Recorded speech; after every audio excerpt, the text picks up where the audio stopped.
ಶಿವತಾಂಡವ ಸ್ತೋತ್ರ ಇದು ಹೇಗೆ ರಚಿತವಾಯಿತು ಅನ್ನೋ ರೋಚಕ ಕಥೆಯನ್ನ ಇವತ್ತು ತಿಳ್ಕೊಳ್ಳೋಣ. ರಾವಣನ ಶಿವಭಕ್ತಿ ಬಗ್ಗೆ ನಾವೆಲ್ಲ ಕೇಳಿದೀವಿ. ಕೈಲಾಸದಲ್ಲಿರೋ ಶಿವನನ್ನ ತನ್ನ ಲಂಕಾಪುರಿಗೆ ತಗೊಂಡು ಹೋಗೋ ಆಸೆ ಇದ್ದ ರಾವಣ ದಕ್ಷಿಣದ ಲಂಕೆಯಿಂದ ಉತ್ತರದ ಕೈಲಾಸ ಪರ್ವತಕ್ಕೆ ಬಂದಿದ್ದ. 1008 ಶ್ಲೋಕಗಳನ್ನ ರಚಿಸಿ ಅದನ್ನ ಅತೀವ ಭಕ್ತಿ ಹಾಗೂ ಶ್ರದ್ಧೆಯಿಂದ ಹಾಡ್ತಾ ಇಡೀ ಕೈಲಾಸ ಪರ್ವತವನ್ನೇ ಎತ್ಕೊಂಡು ಹೋಗೋ ಪ್ರಯತ್ನ ಮಾಡ್ತಾನೆ ರಾವಣ.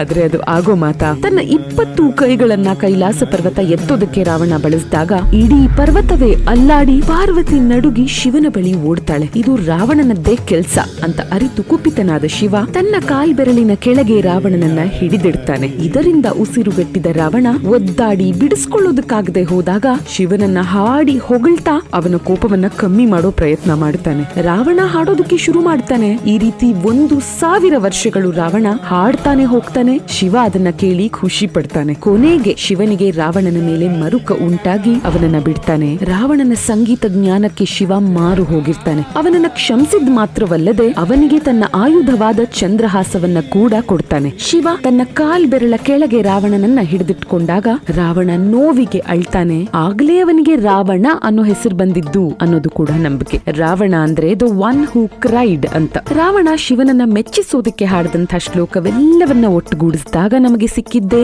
ಶಿವತಾಂಡವ ಸ್ತೋತ್ರ.